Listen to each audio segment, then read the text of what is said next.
We made it to this game, 12.5 minutes in. What happened before this game doesn't really matter, but now we're here looking at this game state. Top lane is ahead for red team, mid lane is slightly ahead for red team, jungle is pretty even, and bot lane is hyper behind. But that is to be expected because Xayah's Thresh is actually a pretty good lane. Gravity Field comes out on the Xayah, she just runs away. Here comes the Kayn for like the 17th time this game, 12.5 minutes in. Gets the kill on bot lane. Bot lane is just not having a good time this game, and the Victor is falling more and more behind. There's finally the last chapter, the first actual item, 13 minutes in. That's 100 gold per minute just to be able to afford that. The Olaf runs in, auto cancels twice and just dies. And here's the Twitch coming in 1v3. The last poison is actually not going to kill the Kayn. Kayn walks into the wall and heals himself, and the Nautilus just gets dragged back, and that is a 3-for-0.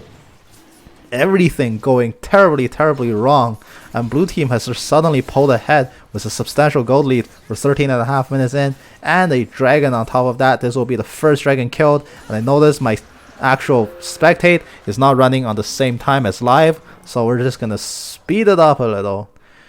It is now magically 14-15. The turret plates have fallen. Red team's turret looks a lot more scuffed, despite their laners actually having slightly more gold. Not anymore. In these past minutes, Zoe has magically accrued more money than Twitch did, and she has now pulled ahead.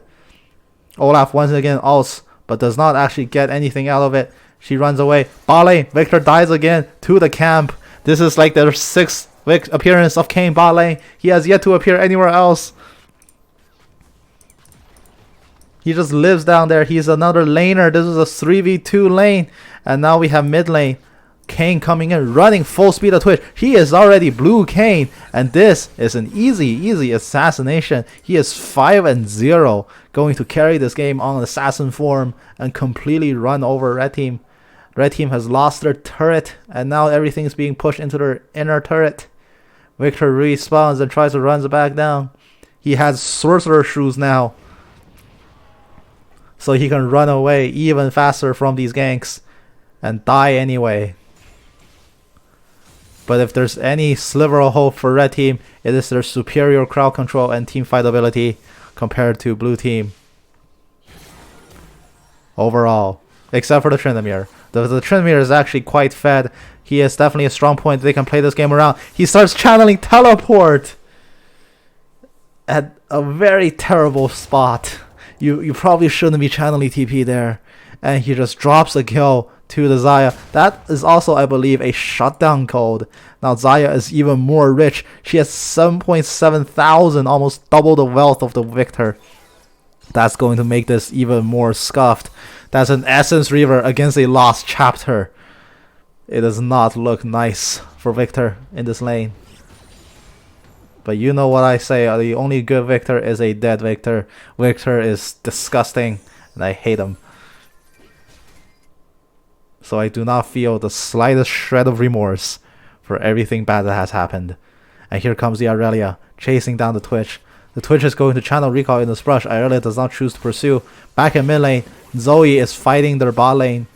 A sleep has gone down. She is greeting for this kill. She gets the sleep hit and chunks out half of Nautilus's health. The Ballista winding up for another hit. Hits only a caster minion but procs a Comet. The Comet actually misses his mark.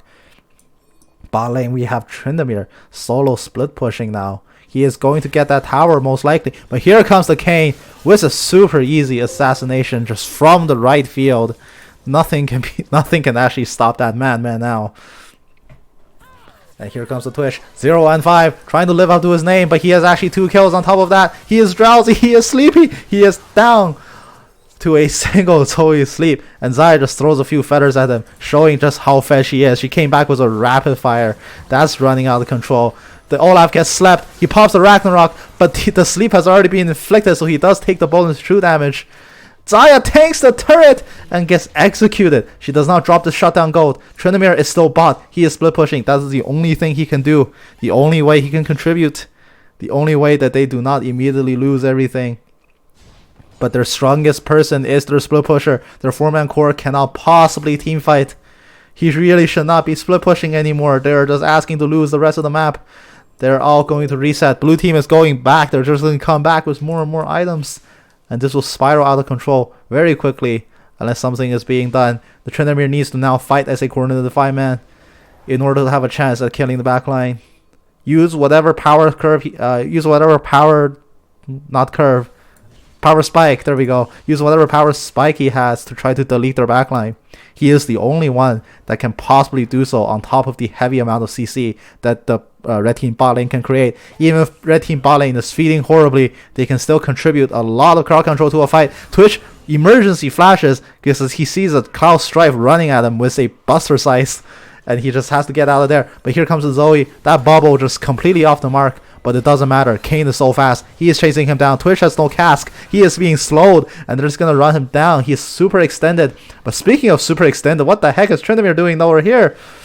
There is a super low health Xayah, but he's not able to finish him off. The Ocean Drake will get picked up. That's giving him some regen. He runs into the blue team base, so now everybody can see exactly where he is. He can't possibly get back here. He has to keep running. Irelia is still solo farming top lanes through all of this, but she has no chance of making it to the turret. Redemption chunks him for 10% of his health. He does not have ultimate. He has to try to tank this tower. He takes 1 shot and 2 shots. He's out of there. Irelia still doesn't care. She wants the tower above all else. Search misses the hook. Ignite goes down. It's not enough to kill. He taps heal for almost zero heal, but it's actually enough to keep him alive. Blue team gets a double kill in the meantime because they just lose another fight in mid lane because they're so behind. And Tryndamere is still running. Irelia finally decides to come in for the pincer. He's going to try to break this Thresher's ankles. Does he actually break his ankles? He is going to go into the alcoves, running away from the Thresh.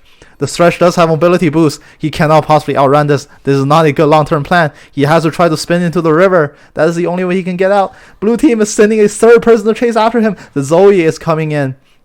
He is going to make face-to-face with the Zoe. This bubble hits him, but the ultimate has actually come back up because they spent so long chasing him. He absorbs a second ignite, and that's 2 ignites from blue team being thrown down. In the meantime, the Twitch wandering into the top lane just meets with the Irelia that was collapsing down, despite all the time that Tryndamere was trying to waste. The great chase ends with Tryndamere's death and a net negative for red team, despite how many resources they had to pull.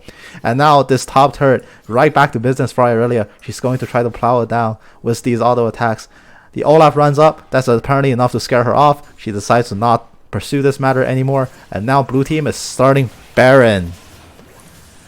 There's no way that this can be taken, no way this can be stolen. Olaf isn't even gonna try, which is a very wise move here. Going in there is just tantamount to suicide. The map is becoming very small for blue team. This game has spiraled out of control. Their only way to come back and making picks just did not happen. And instead Tryndamere left the entire red team on a goose chase, somehow outrunning a Moby Boost Thresh. But even Tryndamere's power spike is waning quickly, and he spent most of it just running away from people. Can he do it here? Everybody on red team feeding horribly. This game is looking very hopeless. That is a very early Baron buff, and red team has no reliable wave clear. The Victor simply does not do enough damage. He has a Hex Core. A perfected Hex Core, but not a single item that is completed. A single lost chapter is not enough to clear against Baron waves. That's far too forward for the Moby Boost Thresh. He is definitely going to get hooked, except Thresh is blind and can't even aim and predict properly. What is that hook? Zoe bubbles are coming in. The Baron Siege is too strong. Twitch can't possibly find a good angle. Nautilus, probably the best target to eat the hook, but still he'll take more than half his health in chunk damage. Zoe is just going to throw stars into the base. Waiting for the perfect star chunk that will just kill somebody. The hook nails, but it nails on Zoe's realm warp, so Zoe just goes back to where she started. The Kayn Assassin, the Q just barely misses, but the W does not. That is a terrible dive. And that is actually probably the end of their siege. Everybody else tanked way too much damage from everything else. And here comes a flash from the Nautilus. Oh, what a hero. Burning down the Xayah for a beautiful shutdown streak. And Tryndamere solo kills the Irelia. Suddenly, this game is looking really terrible for blue team because Kayn decided to throw it all away. Blue team might get the inhibitor. Baron Recall. Baron Recall sends the Thresh back. He's the only one. Zoe picks the wrong target. Zoe drops. And red team takes the inhibitor. Thresh cannot do anything to stop it. That gold lead just swung. Oh my goodness. Let's take a look at the objectives. What's coming up? They're tied 1 dragon to 1 dragon. Blue team's Baron has all been but erased. The only person that still has it is Thresh for a precious few minute and a half-ish before it just drops. Now red team, Olaf's recalling on a ward. They know he's going back. They know he's not going back. Dragon's up in 30 seconds. He does not have the time to reset anymore, even if he does want to. They discover the ward and take it out, but Kayn is now in position.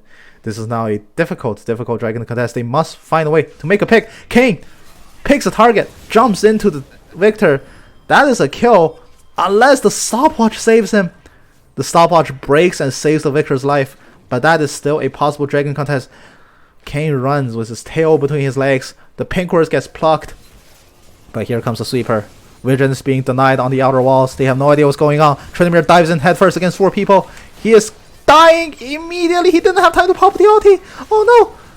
Twitch almost gets soloed out. A single knockup will save his life. For a brief moment, the spray and pray kills the Xayah in the back. That is a 2 for 2 and a dragon secure. That is beautiful. But now Irelia, single pushing mid. She might get the inhibitor if red team doesn't follow back in time. Ralmorb actually slows down this chase. That is not the right ability to click. Zoe does not apply enough pressure on Olaf. Olaf's going to run back. He's going to get there first. He does not stop the Irelia. It's going to be far too late. The inhibitor does go down, but Olaf is trying to man fight Irelia 2 levels down and super squishy for his level and for his build. He's not going to be able to do it. Irelia shreds everybody due to a terrible collapse, and for some reason a 1v3 being executed terribly, turning into a 3-on-3 collapse. But the game is not lost, even though that's an ace. Blue team must back. They cannot push anything else. Dragon has been taken. There's a huge wave of red minions crashing down to top lane. The respawns will clean it up. Twitch wants to run in. He's running on top of a ward. Is Zoe greedy? Will she stay? She will not. She will be smart and back. She will be very smart and choose to back. But now this game is a lot closer than it has any right to be. Blue team may have more than double the amount of red team's kills and has sustained a healthy goal lead all this time, but due to some horrible macro decisions that almost resulted in a total throw, they are now even on inhibitors and red team is somehow ahead on Dragon, and the Baron they took is all but nullified for the most part, with very little losses for the most part. Considering how behind they were, it was actually a very positive result. Here comes the blue team goon squad. 3-man jumps into the back line. The Victor does not have another hourglass. He is going to eat this damage. Locket comes out to try to protect him. He gets a shield from the Q, but that's not enough. Irelia comes in. There's no more damage left. It's just Olaf. It's just Olaf. Olaf lands a true damage. True damage smacks the Irelia. Zoe Ralmor's away, but Ralmor brings you back. Olaf popping off in his teamfight. The lower he drops, the faster he hits, and the Thresh cannot possibly run away from this. Mobi boost is just worse than a boost of speed. Meanwhile, on the bottom lane, Xayah just dies to the Tryndamere. She underestimated just how strong he is. Oh, but Thresh, using his sheer tankiness, takes down the Olaf, the only deathless member in this entire game. But Tryndamere claims a second set of inhibitors just because Thresh spent so long fighting mid lane. And the minion waves are well and truly crashing down into the blue team now. But this is now their final problem. They can't backdoor anymore. The side lanes have been all but destroyed. Their only path left is through mid or through the base. That means they have to try to win a 5-on-5 team fight. Is it even possible at this stage? The gold gap is somehow closing. It only closed by a few hundred, given the last fight was surprisingly even. But Xayah has dropped all of her shutdown gold. She has no more gold to dispense to speak of. Red team, somehow in a cruel twist of fate, has the priority on Baron Nashor. Victor has still yet to complete his Luden's Echo. He had to detour for a stopwatch and then immediately broke it to save himself. But the super behind Victor completely lost of items, but the AoE in a tight corridor, the gravity wall doing work, completely smashing all of blue team. Even a severely underfed Victor who has no completed items aside from his hex core dumps a ton of damage with laser, chaos field, and gravity field. And that is how this game just ends. That is it. The respawn timers are far too long, and there goes the surrender. We must see that last team fight. We just have to see it. We just have to see how everything went so terribly. So terribly for the blue team. So you see the gravity field catching Xayah. Here comes the well.